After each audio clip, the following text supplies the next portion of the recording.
The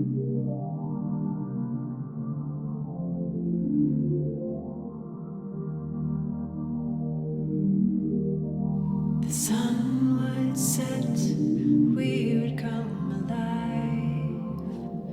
We could go all night. The years have passed, now we're not that young, not too old to have. Coming up on Verse, Chorus, Verse from the band that brought you Kokomo, it's Pet Sounds.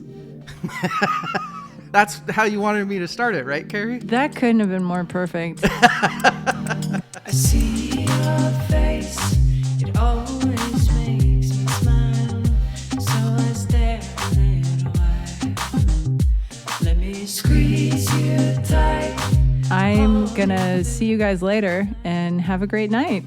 This has been really fun. Bye. Welcome to episode 117 of Verse, Chorus, Verse. I am DL. With me is Svend. Svend, who do you like more, the Beatles or the Beach Boys, Knutsen? Dude, that is not even a fair question.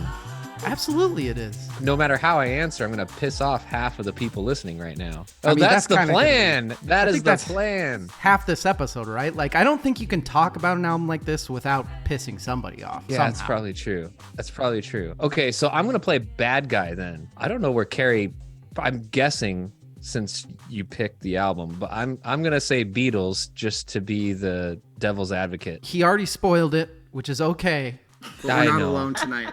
We're not. With us is the one and only, if you listen to this podcast, you know her, Kari Kirkland. Kari, how are you doing tonight? I am glorious, wrapped in bacon. Yes! That's very, very glorious. Sounds like a very cozy place to be. Right? Yeah. Kari she's done a few things in her life. Trapeze artist, singer, business owner.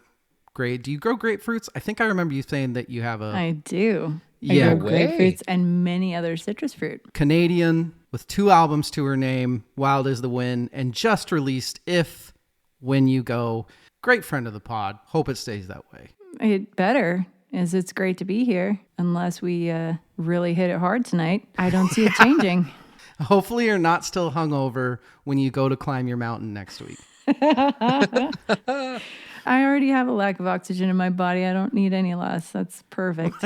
Let us know why you are climbing a mountain. For those of you that have been regular listeners of the pod, you know that last time Kari was on, she couldn't drink because she was just about to give a donation to somebody she knew. So why don't you refill us in? I was really depressed because I couldn't drink for a long time before my surgery to give away my left kidney to another musician in Seattle. And I was on your show, and part of the big thing I was looking forward to was, what are we drinking tonight? So I was really sad that I couldn't be a part of that. But I did donate my kidney, and it did go really well. And in the time between we talked last, I have produced a new album and also helped to start a nonprofit organization called Living Donor Adventures that raises awareness about being a living donor of whatever organ you or your donation center chooses you're fit to do, taking away some of the questions and the stigma about being a living human being who gives away part of their body, and that you can still do really cool things after that. And so we are climbing Mount Kilimanjaro in a couple of weeks. That's amazing. I have to apologize. I didn't realize that this was a nonprofit you had put together. I thought that this was just something you were taking part of, but now I'm looking at we've got livingdonoradventures.com. I mean, this is a whole thing. Yeah, I built a website and I'm on a board with 9 other people.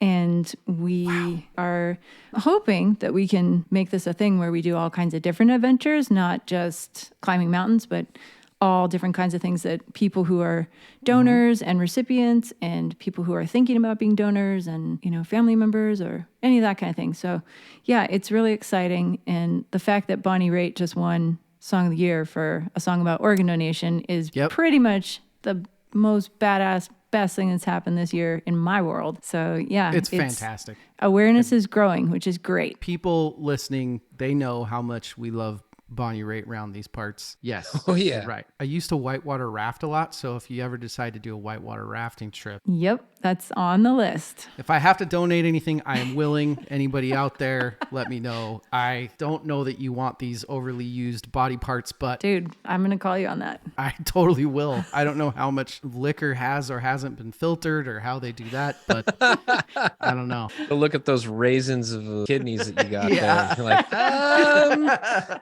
It's always a no until you get tested. So there you go. There we go. We have Kari on our next episode. We are going to interview her. We're going to talk about her new album, which Sven and I both love. But tonight we are not here for that. Tonight we are here because for some reason, Kari is also a listener of the pod.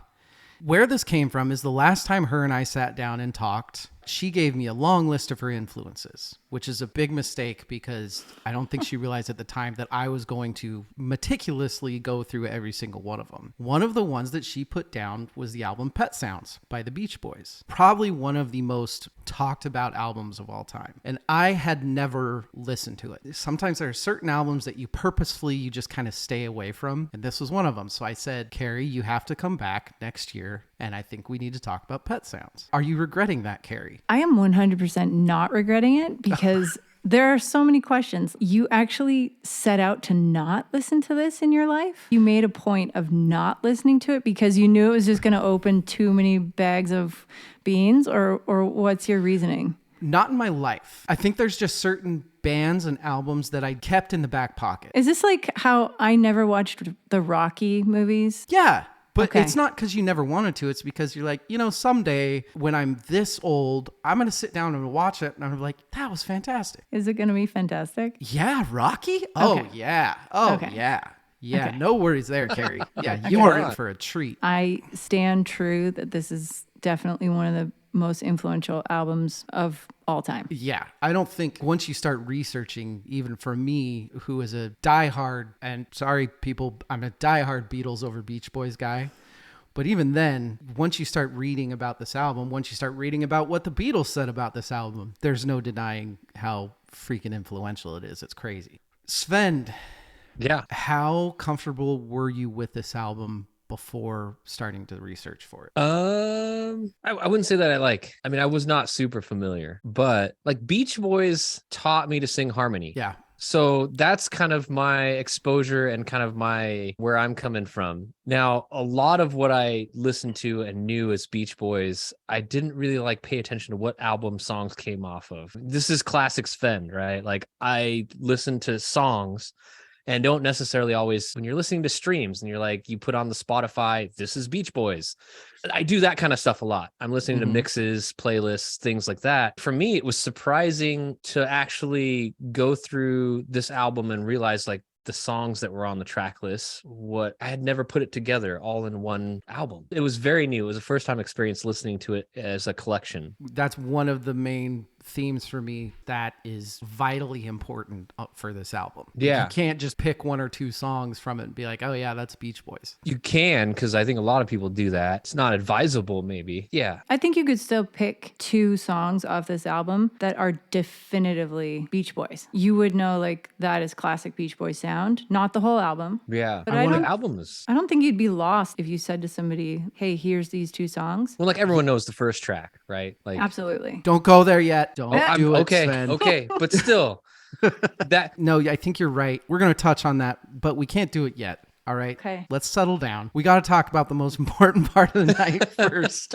we're gonna skip all the important stuff and just dive right into music, as if this is like a music podcast or something. A little bit.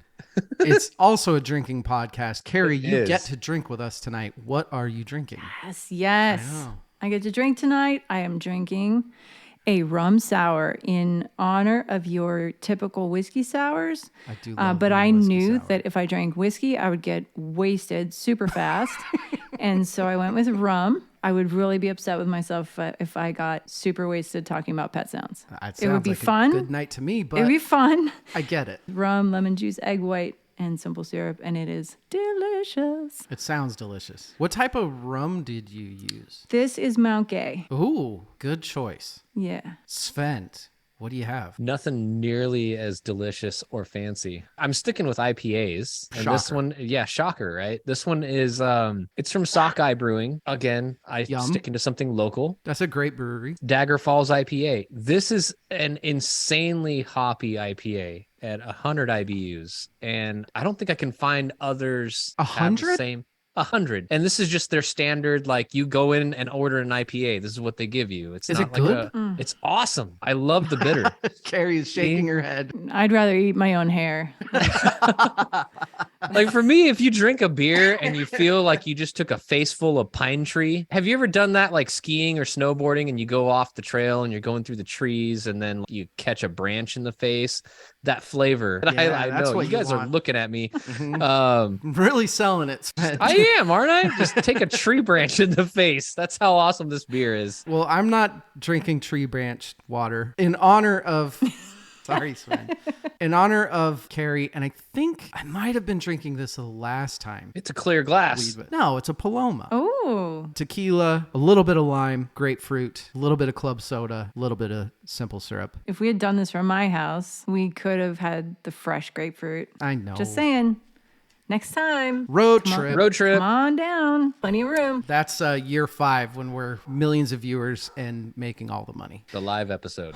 We can't stall anymore. We have to talk about this album. I can't believe, once again, I can't really blame you, Carrie, for this, so I have to kind of blame myself, but You fully have to blame yourself. I mean, this whole thing was, you keep saying it's my idea, but the fact is you asked me It's for mine. influences. And then when I told you my least favorite song of all time, well, second least favorite song of all time, that was when this became a thing. Just Sven, do you saying. know what her How first did you least even favorite song drag of all me time into is? this? I don't know yeah, tell me. It's about a musician. My my least favorite song of all time is The Little Drummer Boy. I didn't mention that at first. What I told them was my second least favorite song of all time, which is Kokomo by the Beach Boys. Yeah. If I hear either of those songs, it's instant getting a fork, putting it in my ear over and over and over again to make it. You know what sucks is there's no way in hell I can get the rights to that because God, that should be the intro song to this episode. We got to get into this freaking album. We're gonna take a break. We'll be right back.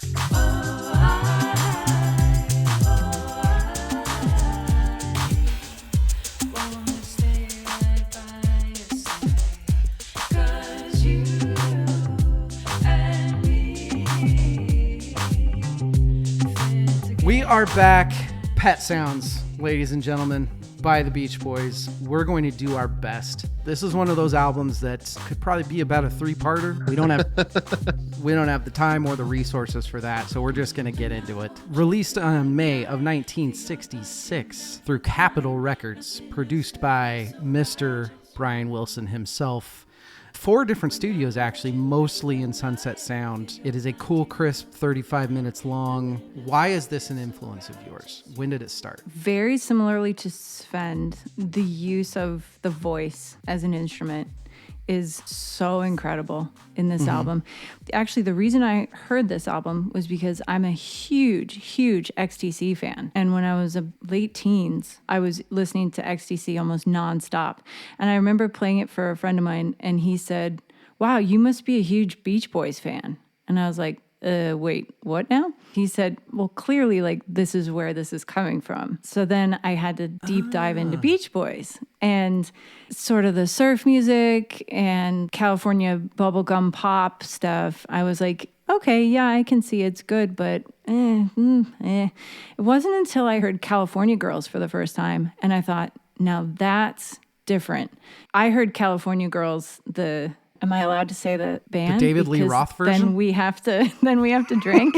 We'll just say David Lee Roth singing California Girls. Of course, I was young. I didn't know. Of course, I had heard the Beach Boys version of that, and I was like, wow, the chord changes, the quality of what's going on here is really, really interesting. And then I heard Pet Sounds. I didn't know at the time because I was too young to really understand, like, this was the first concept album that was really ever made. It wasn't designed to be just singles. It was designed to be heard as a whole. That was so intriguing to me because up until that point, I was listening to singles all over the place. I didn't understand that an album could be about a thing, that the whole album was meant to be consumed as a single meal. Hearing the difference between the early Beach Boys stuff, which really wasn't about very much besides cars and girls and women surfing. And beaches. Yeah. Yep. All of a sudden, there are these broader ideas and things about relationships and things that felt really raw and vulnerable and coming of age. Totally changed my opinion of the Beach Boys. And discovering Brian Wilson was really the leader of this and the spearhead. It just opened up this whole new realm, which I found fascinating. I was kind of the exact same way with the Beach Boys in that, I've never been a Beach Boys guy really at all. But I was also very, very aware of how incredibly talented they were vocally. Every song you heard, there were just these amazing backup vocals. But I didn't think anything about their songwriting because the songs you hear were fun, and Little Surfer Girl. And even the one off this one, I think one of the things that threw me off, and I'm almost wondering if it was a purposeful thing by Brian Wilson because, and we'll get into how much of himself he put into this album. He was already kind of losing it. And I think this played a big part in hurting him mentally more. But even the first song on this, it's kind of a fake you out because I think that it's very, very, and I think it's one of the tracks you were alluding to, Beach Boys. Yeah, wouldn't it be nice? Yeah. It would be nice. That like it's one of the, everybody knows that song, right? Like even if you've never heard this album, name some Beach Boys songs and it's probably someone's going to throw that one out there. Yeah. It's not like the rest of the album. No. It's like, it's very Beatles. Uh-oh, it started. Oh. It's very Beach Boys. It lulls you into this. I get what you're saying about it, like purposefully, because then the rest of the album seems very much so a different beast. It sets you up for something and then it kind of pulls the rug out. But isn't that kind of brilliant to put the lead track Absolutely. as something that people would go, oh yeah, this is the Beach Boys, I get it. And then, hopefully they stick around and learn something new. It starts so upbeat and proper. And I will tell you this, the fact that I think I spent about an hour researching the first fucking 8 measures of this album, just trying to figure out where the hell they got the sound for the very beginning of Wouldn't It Be Nice?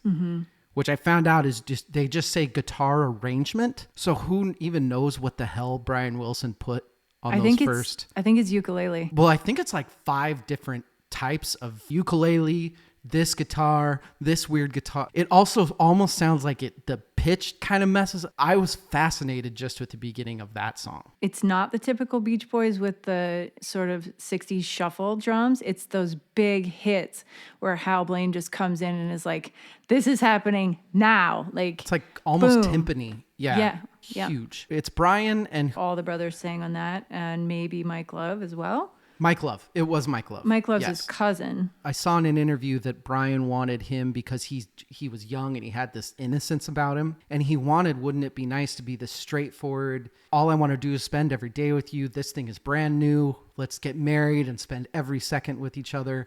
And as the album progresses, it's just such a real-time, passionate love affair. Man, it took me a really long time to even like this. But then when I started to understand it, which wasn't until probably 72 hours ago, it clicked in my head. Oh, okay, I now understand what is brilliant about this album. Do you hear the first song as something that's brand new? Because I hear it as an affair.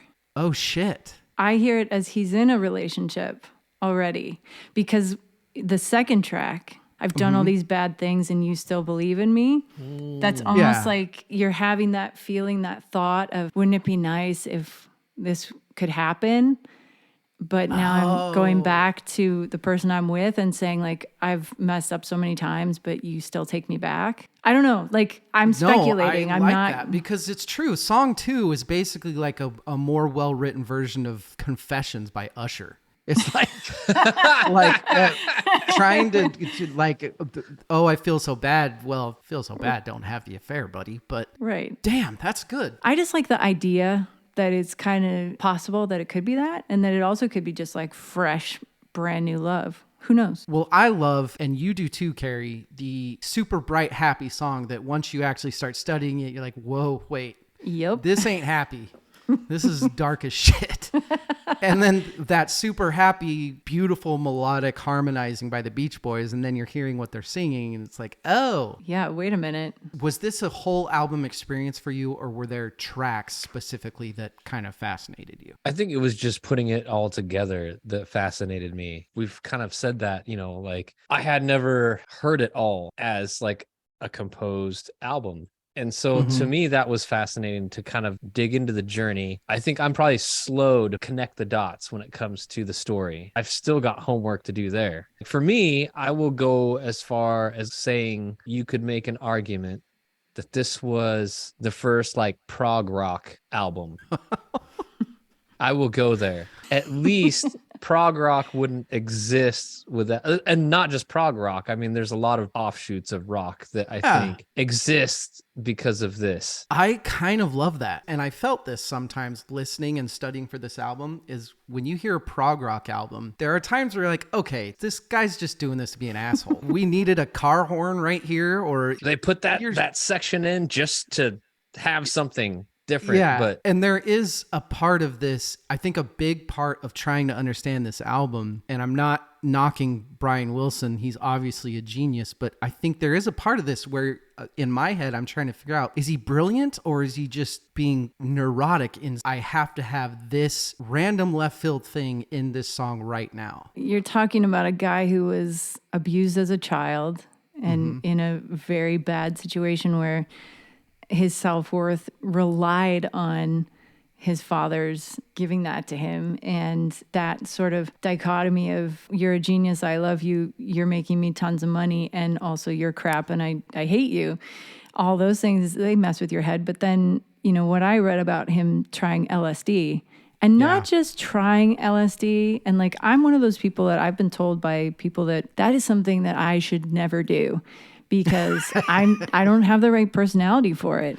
And I wonder, like, when they say he did it, he didn't just do it, he did it hardcore. Yes. Did it over and over. And like, what did that open up? Because the way I've read about him describing this album and, his next album, Smile, is that he already heard everything in his head. It was already there. He was just trying to find a way to get it out of his head and onto tape, and all those sounds swirling around. And like I say, I've never done LSD, but from what I've heard, you hear things, you see things. And so there would be dogs and train whistles and cars going by and fire trucks and whatever, the whole thing, like that would be happening. Is that genius in the way of like Mozart could hear every song in his head, he just needed to write it down? Yep. Or is it a mental breakdown, paranoid schizophrenia, or are those the same things? Could be both. Yeah, so the way that this whole album even came about is the Beach Boys were on tour. Brian Wilson ducked out. He couldn't tour anymore. He was just having way too many mental health issues.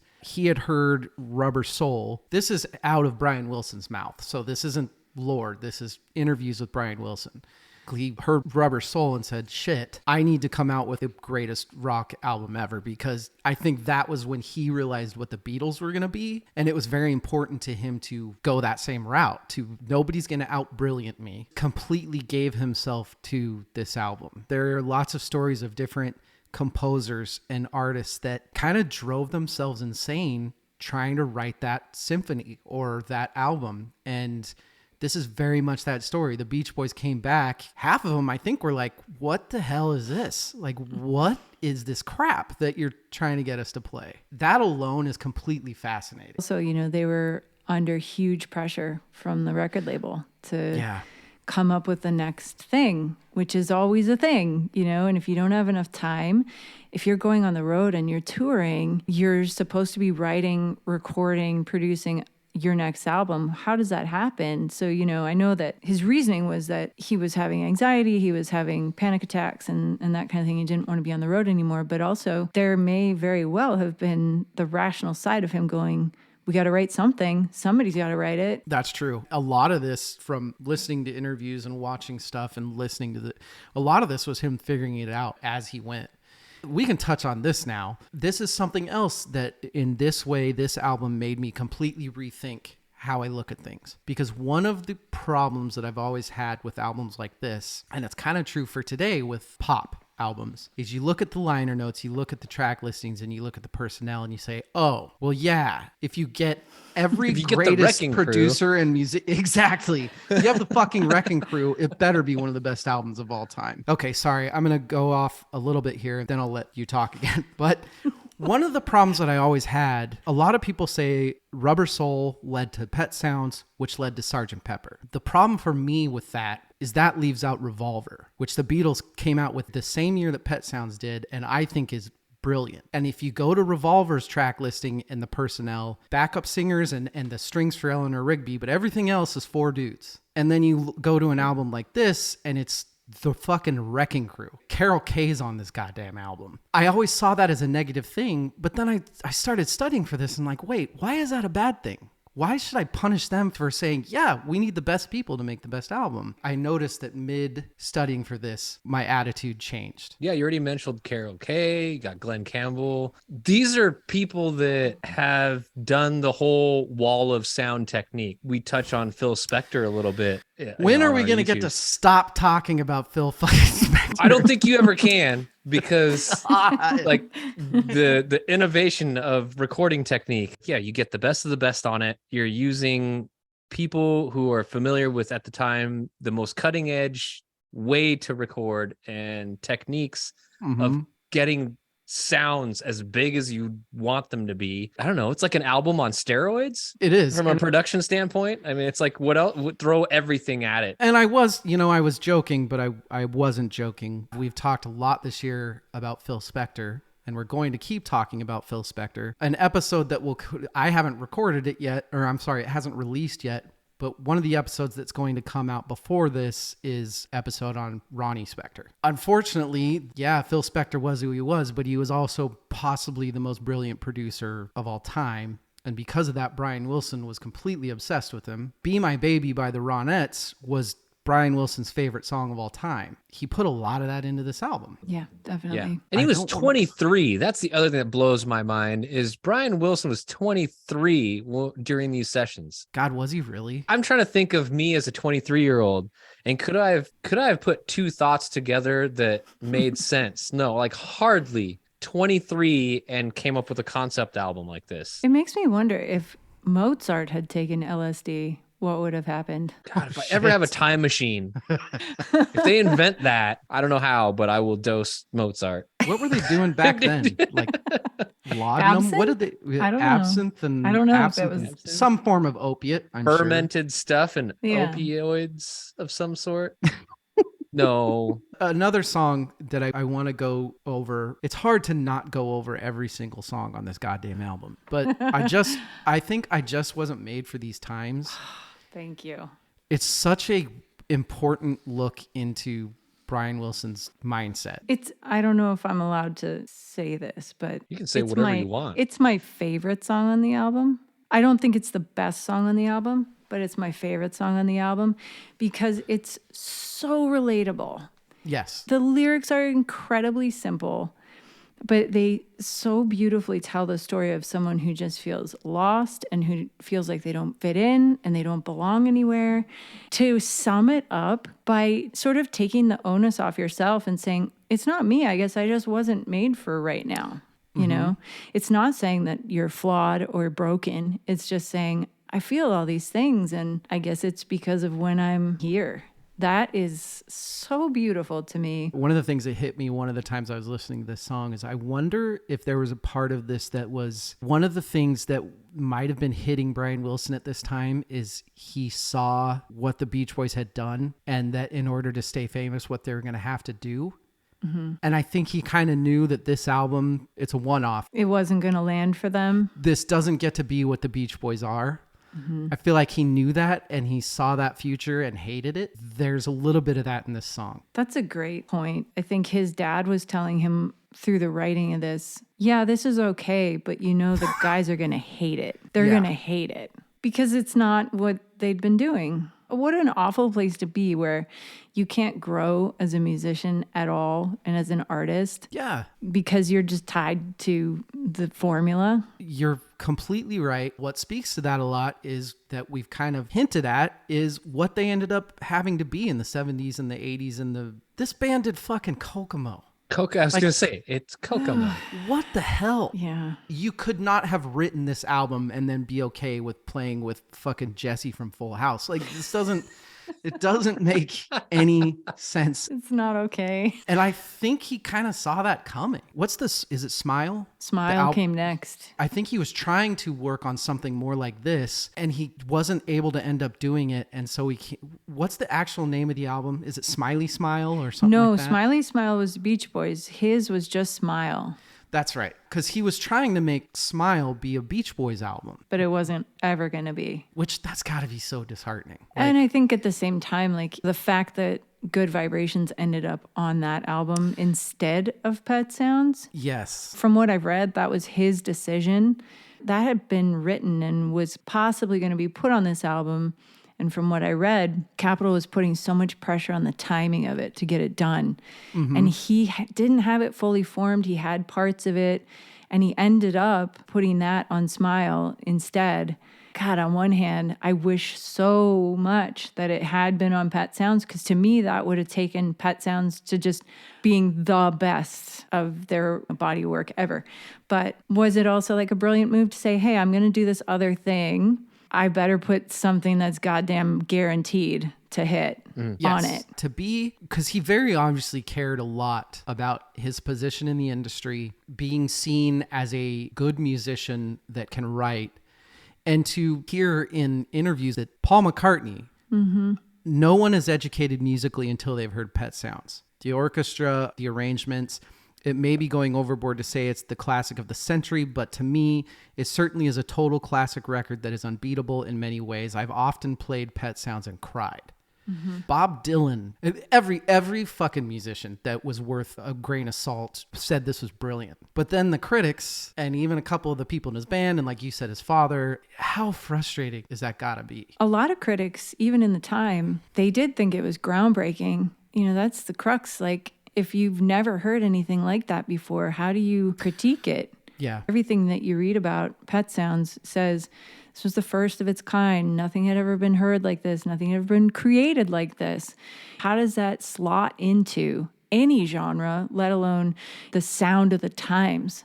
It got really well received in England, probably because of, you know, the Beatles loving it. It had a lot to do with that. But I don't think that it got totally panned. I think it just was so avant-garde. People just didn't know what to do with it. It's like when people heard Steely Dan for the first time, they're like, what is this? And the fact that Capitol put like zero marketing into it and instead just decided this is not where we're going with this. So we're going to put out a greatest hits album Yeah. less than 2 months after this comes out. And we're not throwing any money. No marketing money went toward it. You're damned if you do and damned if you don't. Very, very true. You go through all that work, produce it the way he produced it. You get the wrecking crew in. You're making sure that while somebody plays the piano, you're plucking a string with a bobby pin to make it sound exactly the way you want it to. Like you are down to I can't even think of another comparison of another form of art. Maybe like the playwright to 12 Angry Men or something. Like not one word is not important kind of thing. And you give it to your record label and they're like, there aren't any hits on this. Sorry. Next. I think it's that story sometimes of how like being the first makes you a martyr. You try something new, you come up with something that's genius, but because no one knows what to do with it, no one knows how to market it, it catches listeners off, like mainstream off guard. To me, this album is like its significance is its contribution to everything that came after it. And that's why I say it's like Wilson was a martyr in that regard, where like there was no way this was gonna, it's so hard to visualize this as being like the poppy success that everything else the Beach Boys did before, you know, was, or anything that was out at the time. I mean, keeping in mind too, it was their 12th album. Yeah. When you And break a also, formula after 12, It seems fair to me, but it only hit the top 10 in the Yeah. States. Is that right? But even that is a huge accomplishment. Like I think a lot of times because of, how different it was and how much Expectation expectation, it's like we kind of forget or gloss over the fact that, gosh, it still went to the top 10. yeah, that's Which true. it's great, especially for what it was. especially Yeah. without marketing support, right? Sloop B got put on there because of the record label saying it has to be, so even despite all of those weird combinations, to still get to number 10. As a record label, how do you hear God Only Knows and not think that that's going to be popular? I think you have to think about the politics of the day. It was a different time. Religion was touchy. True. Blasphemy, like there were certain stations that wouldn't play it because it had the word God in it and they thought it was taking God's name in vain. Good Lord. I didn't even do that on purpose. The French horn in that is so good. It's beautiful. Ugh. Sloop John B, which you talked about, that they kind of were told they had to use that. I think I'm probably just overthinking this, but I like the juxtaposition of the Beach Boys singing this song that is more of this Downeaster Alexa Billy Joel type of thing, like the hardships of boat island life. It's such a weird thing to me for the Beach Boys to do. Well, it's a remake, right? Yeah, that almost makes it more like you chose to do it. Fair. You know what I mean? Did they though, or did they have to do it? You're probably right, because I definitely would go towards the side of labels idiocracy of having the Beach Boys sing this song than I would. The label was like, you need to do the song. So Brian Wilson dropped a bunch of acid, listened to the Caribbean folk song, and was like, yep. And then made his arrangement while he was tripping balls. I like that. This is the worst trip I've been on. It's a lyric that's changed from the original. Yeah, that wasn't supposed to be Trip, was it? Nope. It was the worst ship I've ever been on. To me, I feel like this is like a tongue-in-cheek, a private FU to the label. Like it's on there. That's kind of how I like to look at it. It's a little bit of an FU from Brian Wilson. I'm happy that it ends up this. in the middle. It would feel really awkward, but the fact that it kind of divides the A and B, that at least gives me a little bit of solace on this. I have so much here. We just can't go over all this. You can do whatever you want. That's Remember, true. It's your show. It's your podcast. There's the other song on this that is kind of about Drugs. I know there's an answer. Yes. Thank you. That was also one of the songs that was a little bit controversial pre-release between the production team and the members of the Beach Boys. There was some controversy within the band members because the band members thought that it was too much of a druggy song, or like a song that was too easily translated into that direction, that it didn't have enough singularity to it. From what I read, Mike Love had the worst time with it. He was really against the drug aspect of it. He didn't like the whole LSD thing. And I love thinking about what Brian Wilson was thinking about when he wrote this song. You could read this as a commentary of people that use drugs to help them through things and how that's not going to help them in the end. You can look at this as a commentary of people that are against people that use drugs to open up their mind and how that's closed-minded. It might be Brian Wilson having both those thoughts at the same time in his head and using this song to be like, I have no idea what the fuck to think about anything, which is one of my favorite things. I'm very, very into the lyrics of this song. I'm very into the bass harmonica in this song. That does not surprise me at all. Right? This is not a cool, okay. Like I said, we could go on about this forever. I think that we are best left to talking about some of the other songs in the awards and categories. We're going to take a break. We'll be right back. When I hold you through the night, feel your body melt with mine. Nothing else could feel so right, just you. When I hold you through the night, feel your body We are back. Our dear friend Kari. Kari, Are you regretting yet that I picked this album for you? You didn't even really get a say. I didn't get any say, but I couldn't be happier. This is so Good. much fun. It's just so nice to talk about music with people who love music, you know? Yeah. I've been terrified for the past 40 minutes. What? Still am. This album Why? terrifies me. As much as I think it's groundbreaking and amazing, I'm still terrified to talk about it. I don't know. Okay, you need to explain that. I'll admit it's a hard one for me to listen to. Why? I guess there were so many times where I just had to ask, like, why? It's like during the Like, course why of was listening. Why was it like, written? Or no, like, why Why that did he right make then? that choice? Why Yeah. did this? There were so many of those moments where I was just kind of trying to put myself in Wilson's head. Oh, don't do that. And I couldn't. I think that's why I'm terrified. Like, I just don't understand. I'm getting there, but it's so hard to listen. And while you're listening, understand where it's coming from. I'm horrible with like grasping what's behind the lyrics without words to help make sense of it. It was an awkward experience. I felt very awkward Interesting. and uncomfortable. This album makes me sort of uncomfortable. Does it melodically make you uncomfortable? I think more intellectually, and orchestration. Okay. For me, there is a true, I don't want to say grew up with it, but if you haven't had this in your catalog half your life or a decade or whatever you want to say, you're kind of at a bit, this isn't one of those albums that you listen to 3 times and you get it figured out. Even my, 3 or 4 weeks that I've been studying for this, I'm going to feel different about this today than I am in 5 years, than I am in 10 years kind of thing.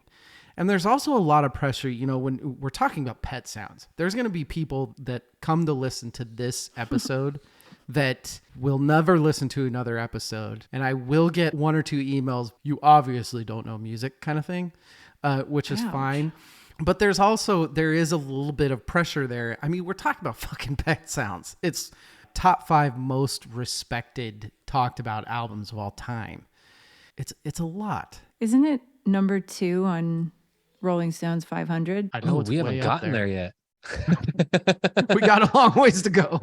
But I'm pretty sure it's number 2 on Rolling Stones Top 500. the David Crosby Met Award for bad reviews. This is by Cowboy 62. It's 1 out of 5 stars. I love it already. Cowboy 62. Was Cowboy 61 taken? I'm surprised it's not a 69 in the title. Like usually those people put that in there. Title of it is, Are You Kidding Me? Too Much Brian and Drugs. Sorry, but ... ellipsis. I have been a Beach Boys fan for 50 years, and this thing is the Emperor's New Clothes and Sgt. Pepper's Crap Band combined. So he's just putting it all out there. I love it. I saw the Beach Boys in concert in the 60s, and again, about 5 years ago. They are fantastic and always have been, but this piece of drivel is terrible, and obviously Crazy Brian had way too much influence. I know, he's a genius, blah, blah, blah, but Daddy made him cry, and drugs compounded the problem, and it shows. So not only is this guy an idiot, but he's a dick. I have had numerous Beach Boys albums over the years, but somehow missed Pet Sounds, which is supposed to be the creme de la creme. Sorry, but it strikes me as a... Do you know what he's going to say here? Creme de la... Crap. Crap. Sure, the real songs are great, as always, but just buy them on a greatest hits album. Avoid this dud. The real songs? I think he means like, wouldn't it be nice? Okay. Yeah. That's good. That's a good one. Cowboy 62. Maybe there's 61 other cowboys before him that think differently. Daddy made him cry.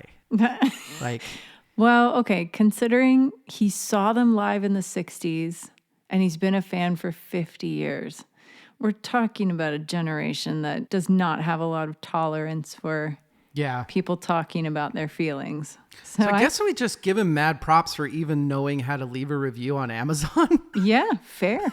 I know that we've kind of already touched on a lot of this. The DMX Award, Kari, what makes this project unique? The concept album aspect of it.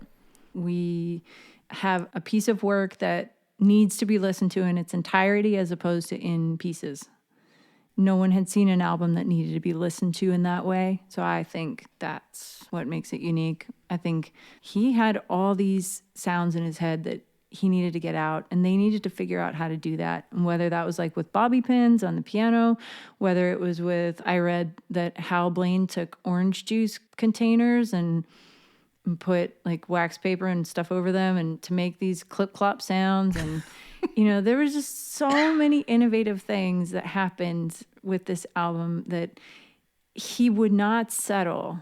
He had that sound in his head, and there was no good enough for this album. I mean, that's the right take. Having a group like the Beach Boys, cars and beaches and surfing and women, and to have a writer that's going to do this, which, like we talked about from song one, is about whatever it's about. It's about being in love with somebody, and it's probably not going to work into the complications of what I've done to you and what you've done to me, and you loving this other man and me hoping someday you could love me as much, until you get to the very last song, which we didn't even talk about, the Caroline No. It is this just journey of a beautiful heartbreak that all of us have been through. It's such a full piece of art. The sound design made it really unique for me. Yeah. Like Kari was just talking about, the things that they would think of or come up with to make some of the sounds, no limits. It's just like orange juice containers and whack, you just have to try a bunch of stuff. And then like, yep, that's it. That's the sound that is in my head. Mm-hmm. Anything that you can put a microphone on to get what you're looking for. Having an upright bass and an electric bass on the same song. On the same song. Playing Yeah. in two different keys. Who did that? The Mark Lanigan True Rock Star Award. Kari, what makes Brian Wilson or the Beach Boys or this project rock? A rock star, if it's not right, it's not right. I read a thing about how there would be a session called, they wouldn't play a single note because he didn't feel that the vibe was right. Thousands of dollars, because these guys are all session players, union scale. Like, he didn't care.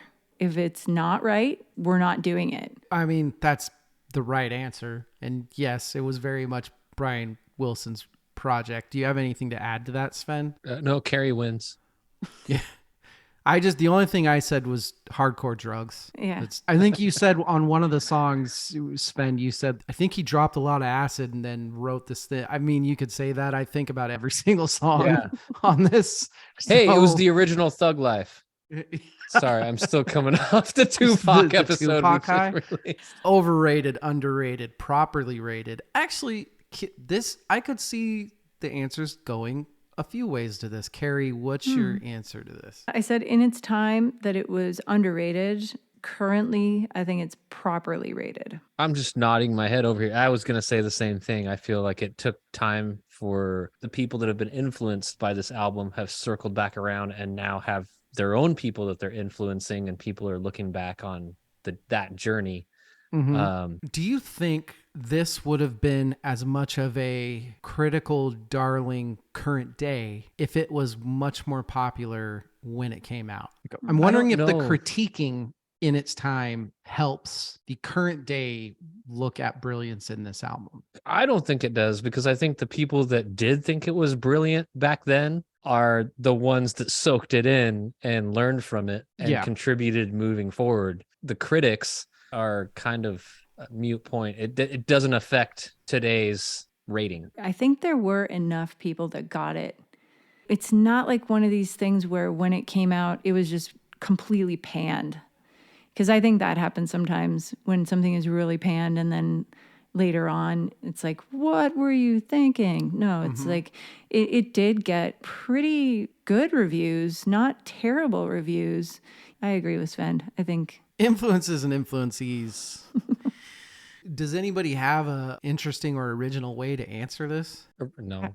I don't think it's original, but I think he was influenced heavily by Full Spectre sound. Yep. He was influenced by the Beatles, which is pretty obvious. Mm-hmm. The two bands that stick out for me as, besides the Beatles, being influenced by this album are XTC, without question, and actually Pink Floyd. Yeah. I can't listen to Wouldn't It Be Nice without getting Be My Baby in my head. Every time I hear Wouldn't It Be Nice, my head immediately goes, Be my baby. Like every single fucking time. Interesting. I'm just going to say that. That's it. But it influences everybody. It's influenced everybody. It influenced how people write albums, produce albums. It influenced the people that were in the studio. Never mind the Bullocks Award. Kari, is this the Beach Boys' best album? This is so scary to answer. Is it? It is for me because I don't think it can be properly classified as a Beach Boys album. Oh. I don't. Okay. And I'm getting really like into the nitty gritty of it. But I like it though. I think this has far more Brian Wilson influence to actually be classified as a Beach Boys album. He wrote almost all of it with them not even in the room. It is not the best Beach Boys album. But if you're going to say it is a Beach Boys album, then hell yes, it is. So is it the best Brian Wilson album? I think so, yes. For me, it's no contest. Look, I have a lot of respect for what the Beach Boys did and what they did for the industry, but I'm not even a huge Beach Boys fan. Even their massive songs like Little Deuce Coupe and Fun, Fun, Fun, I can kind of take or leave those. So this is a whole new fucking ball game for me. What about you, Sven? Maybe number 2 for me. I think I like Surf's Up more. Okay. But I have to not think of it as a Beach Boys album in order to wrap my head around it. Now I think I'm starting to realize, I think a lot of what gives me the mental workout when listening to this and why I say it was a hard listen is so much of the production is rooted in that Phil Spector sound, the wall of sound technique. It made picking individual instrument parts apart a lot more difficult because of the layering and how That's many true. Just trying to figure out what that one instrument is doing. You have to like really focus, and it's a lot of work. I'm lazy. I'm a lazy listener sometimes, most of the time. Kari, I have a really important question. Okay. What's your shirt? My shirt? Yeah. This is Surrealized. What is that? This is my kidney recipients band. There we go. Okay. I wear their swag whenever I can. What kind of music is it? Electropop. We like electropop. It's Yeah, we great. do. They're great. They're really, really great. They just finished an album. They released an album last year, and they are writing one right now. And they're so great. What's the album called? Their newest album's called Density. Well, that's good to know. They're really cool and really cool people. Well, very cool. Check that band out. I got to check that band out. Check them I out. guess. They're really cool. The John Paul Jones Award. I know that this is a ludicrous question for this album, but we got to do what we got to do. Didn't already get them. Yeah. Kari, Yeah. throw someone in this album, take someone out, whatever, what have you. What would you do? I would not take anyone out, but I have 2 answers. The first one is the horse. I really wish I could know what he wanted the horse to do. Whether Yeah. it was the sound of the walking or if it was like the that sound. I think if he would have just waited to do this after Monty Python figured out the coconuts. The coconuts. The coconuts. Yeah, totally. That was my cheeky answer. And my real answer is I wish there would have been a female voice on it. Maybe someone like Mama Cass or someone in that vein of like that folky kind of chest voice to head voice. Someone like Janis Joplin would have been a little too crazy, a little but too much. Nina Simone wouldn't have quite fit the genre. Mama Cass or someone like that would have been really interesting just to throw a new texture into it. I only have a smart ass answer. I don't really have a real. I think it's perfect the way it is. Those are the best answers, though. But if Chuck Mangione could have found a way to get some flugelhorn Well, now you have to squeezed drink. into the mix. Oh darn! That was not on purpose at all. I also said female vocalist. Oh, I think it would only work on a couple songs, but I want the Ronettes on there. Okay. I want, hey, he talked about Be My Baby. Just fucking put him on there. I want some female vocals on that. yeah. Honestly, the right answer is nobody's going to touch it. Hey, new award this year. No, dude, seriously. You have one song to show a friend to get them into this album. Kari, what is that song? Do I have to go first? You don't. No. Can I pass? Svend. Only because I'm curious. Svend. Ah. I don't. Did you forget about this one? I don't. I didn't write one down. My answer is God only knows. Okay. I'm not a huge Beach Boys guy. That song's brilliant. Everybody that hears it knows it's brilliant. And if you listen to that and you think, meh, then this is just not for you at all. Just wasn't made for these times. That's such a good song. I very nearly said what you said, but I should have just used my opportunity when I had it, but then you took it. Okay, Kari. I'm in your camp. It's God only knows. Yeah. It's just the perfect little entry drug Yeah. into this album. John Popper, Svend, what's the best hook on this album? This is a lame answer. Wouldn't it be nice? Just because I think it's so damn familiar. It really is. It's crawling back to safety of most classic Beach Boys thing you're gonna find on this. You're not supposed to do this according to the unwritten rules that I made up in my own head, but God only knows for me is the same. That revolving door of beauty. It's such a good hook. Kari, what about you? I am with Svend on this one. Wouldn't it be nice? It's so recognizable. And part of the reason it sticks is that it has that classic Beach Boys sound, that chugging along of the shuffle, and it's got the sound for me. And the lyrics just come out, shot out of a cannon. He's just right there as loud as he can and happy. And Yep. then the rest of the album happens. Svend, John Prine, Best Lyric Award. I mean, like, break my heart, I want to go and cry. It's so sad to watch a sweet thing die. Oh, Caroline, why? Yeah, the Like, lyrics to that song are very, very good. I keep circling back to that, but I don't know that I've weighed it properly with the entire album. First off, this isn't my answer because it can't be my answer for every single thing. But just the line, God only knows what I'd be without you is a beautiful line. Not where I'd be, what I'd be without you. That's fantastic. I've been trying hard to find the people that I won't leave behind. Oh, man. And then they say I got brains, but they ain't doing me no good. I wish they could. That to me speaks to he keeps being told that he's brilliant, but at the same time, nobody's understanding him. God damn, there are some good lines on this album.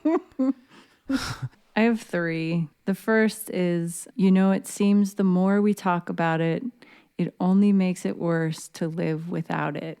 Yeah. And that to me is like the early version of you don't know what you got till it's gone, Yep. It's that idea. The second one is really simple. Just, I guess I just wasn't made for these times. Yeah. How simple is that? But I think my very favorite line on the whole album, I could try to be big in the eyes of the world. What matters to me is what I could be to just one girl. Yeah. Those are really, really good. The Eddie Van Halen Award. I think I'm going to go right back to Kari. I think it's not even a solo. It's sort of a riff. It's the opening on Wouldn't It Be Nice? It's that crazy guitar, millions of sounds. Whatever the hell it is. Whatever the hell it is. That's what I said. Let's go away for a while. I do know it. I just studied it. You just studied it. So there's this thing that I've read is not a guitar slide, but like a bottle, beer bottle, Coke bottle, something like that. Coca-Cola bottle. It makes a guitar sound kind of like a steel string guitar. And I absolutely love that. Yeah. And that's my go-to. It's a good answer. It is. Surfer Rosa Award. This is obviously a well-balanced album. I actually like the B-side more than the A-side on this. Just my preference. I think that he purposefully kind of made it a little more complex as it went. Speaking again to the whole kind of start a little bit surface level, you zoom out and you see the whole situation. I think I like the side one better. First Fine. half. Nothing wrong with the second half. I honestly think that it's really close. Not that it's really that much stronger. I think the whole album kind of holds its own. I'm with you, DL. I enjoy the B-side more. It's more depressing, but it's, for me, more powerful. It's actually, this is a good album for, Svend, you are a little more A-side and I'm a little more B-side. And since Kari likes me more than you, she likes the B-side. Ouch. All I said is I don't like IPAs. Come on. No, we now. can read between the lines, Carrie. It's okay. Now we got to get to the hard questions. Carrie, Time of Your Life Award. What is the worst song on this album? It's Sloop John B for me. It's the most throwaway song for me. It's the song that doesn't fit the album for me. True. Like when I hear the instrumentals, I'm like, I love them. And I always have wondered, like, would the album have been stronger with 2 songs? And I think both of those songs were supposed to have lyrics to them, but they either didn't have time or didn't want to add them. But and then I go, would they be stronger? And then I think, no, I just come back to the fact that Sloop John B is put in there deliberately to sell albums. And I really don't like that. It's the least strong song content-wise. And it's also kind of boring for me. It really is. Like with an album that is so complex orchestrally and the arrangements, to just have this like la la la la la la la la la la la la. No, I get it. Really? When you go from some of those other songs that are so beautiful with the most amazing changes. I don't know. I thought what you just sang was pretty nice. I would listen to that. Sven, what's the worst song on this album? Is there a worse song? Here Today. Really? There's something really annoying going on with the bass guitar in that song.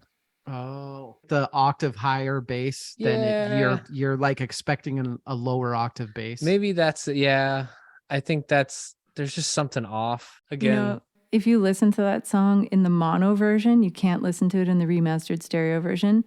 You can hear people talking, and you can also hear Brian Wilson say, "Top." They left it in. It's the only one, because they said it was a very sloppy recording overall.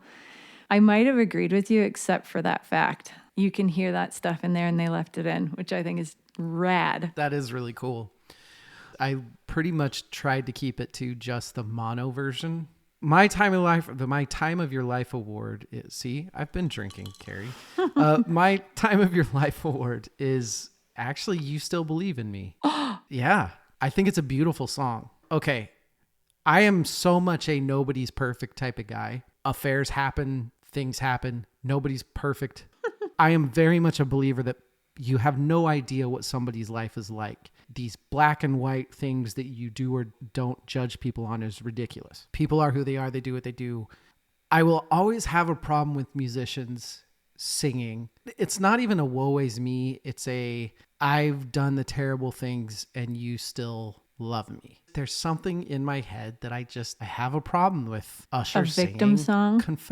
Yes. Turning it into almost a hero's tale. I can respect that. I'm not mad at you because you did it. I'm mad at you because you're singing a fucking song about it. But that leads us to the fun question. And this is going to be interesting. I'm going to have Sven go first. Sven, what are your 3 favorite songs on this album? At 3, God Only Knows. And then after that, Let's Go Away for a While. Because you know me and instrumentals. Mm-hmm. And then I Just Wasn't Made for These Times was my number 1. That's your number 1. It is. Okay. I will go next because I think Carrie, our guest, deserves to be last. Aww. You got to end with a bang. My 3 favorite songs on this, I think there's going to be some conversation here. My number 3, and it was really, really, really, really, really hard for me to leave out Caroline No. I love that song. But I Know There's an Answer is my number 3. I love the arrangement. I love the complexities that can be drawn from the lyrics of that song. It's really smart.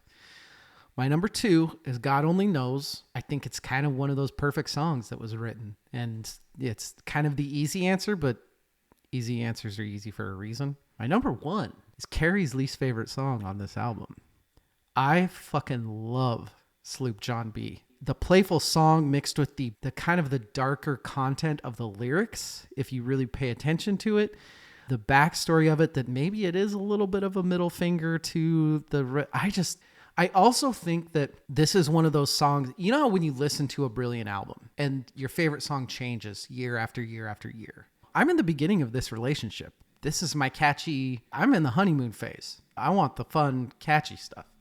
Carrie What are your 3 favorite songs on this? Sorry, I'm just still a little speechless about I Slow John P.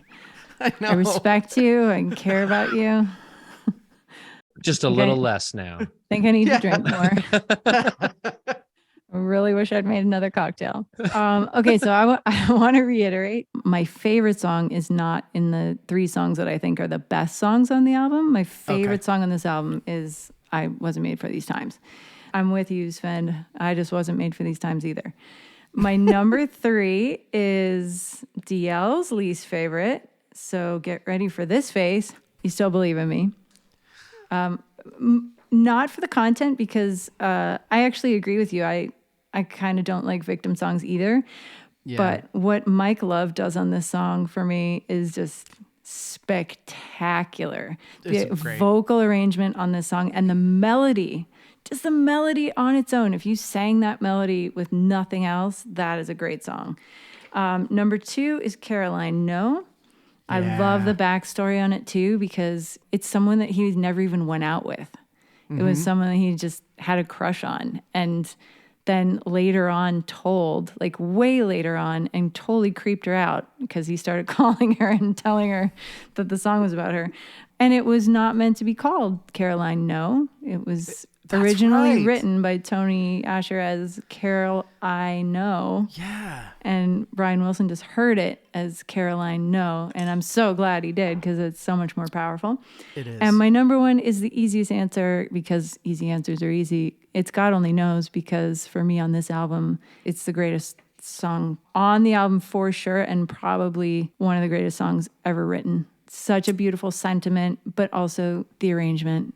It's phenomenal. What's the first line of that song? I may not always love you. I may not always love you. That's a ballsy fucking line for a first song of a love song. Yeah, I'm sure Capitol loved that.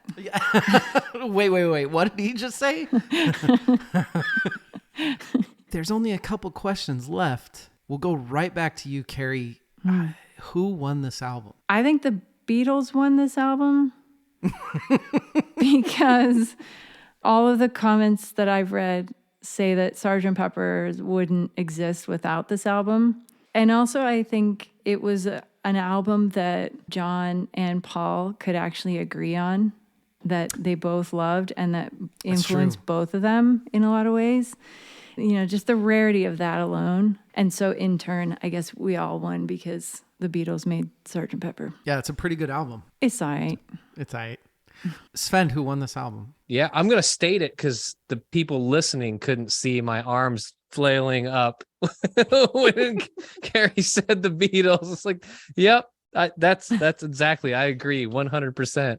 I wrote down the Beatles and thereby all of us. And really, you could list like all the other influences, but the thing that I think makes this album so great isn't the actual album itself. It was the catalyst that triggered all these other awesome ideas that came after it. So yeah, we all win. Your answers are better. Mine is boring, but mine's the right answer. Brian Wilson won the album. He kind of lost the album too, but he won the album. This made all the other brilliant people say, that guy wrote Pet Sounds. This put Brian Wilson in that kind of untouchable, godlike stratosphere. Songs are written about him. You know, I didn't think that much about the Beach Boys until I heard the Bare Naked Ladies song, Brian Wilson, Bare Naked Ladies song. If these guys are writing a song about Brian Wilson, there's a brilliance there that I need to figure out. And this is when I was really 90 something that song came out. Your Canadian buddies, Bare Naked Ladies, right, Kari? Hey.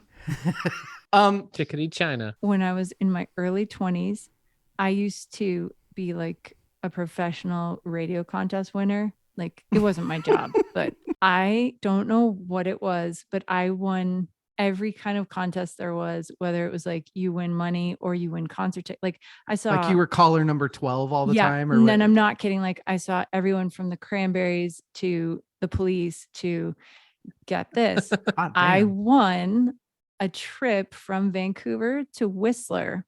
And the prize was I got to go to the Bare Naked Ladies show at the top of Whistler. The extra prize was that I had the chance to sit in a hot tub with them after the show.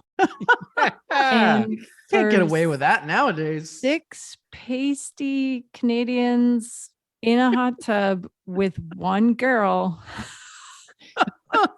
That was by far the weirdest radio contest I've ever won. No, you could not do that today. No. Oh. Were I they think gentlemen at least?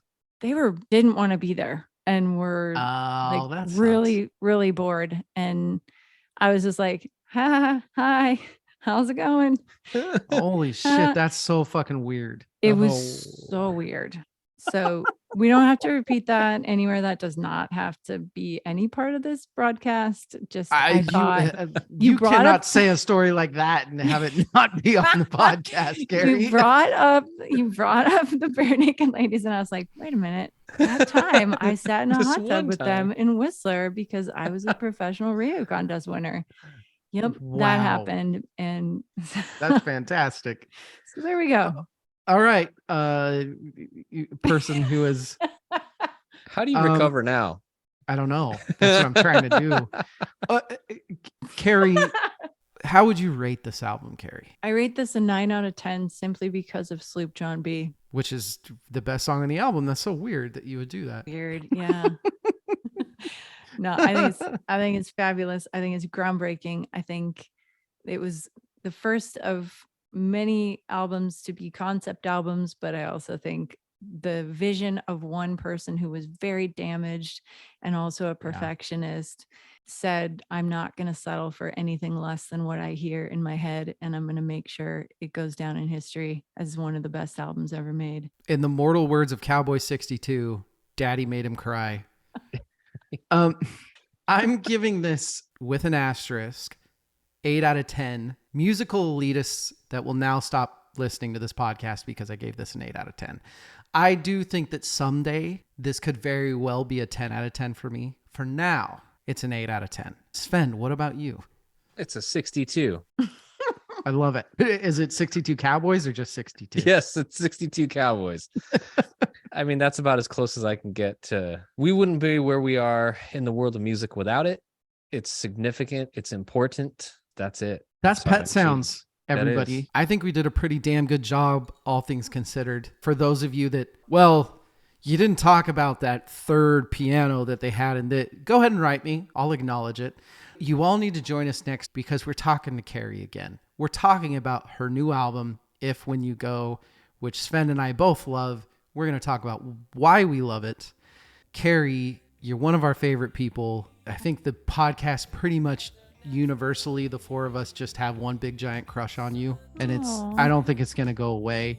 Thank you so much for being on. Well, the feeling is mutual. You guys are two of my favorite people, and please say hello to Rachel and Evil from me. And I can't wait to might. do it again. All Hey, right. careful climbing that mountain too. Stay safe. No kidding. Like I said, if this is the last you ever hear from me, just know you're good humans doing good things in the world. And I'm proud of you and impressed by you and so happy that you're here. Every step you take on that mountain, just think DL and Sven need you to come back alive. You know, I think I'm going to be singing every step I take. I'll just be like, Bermuda.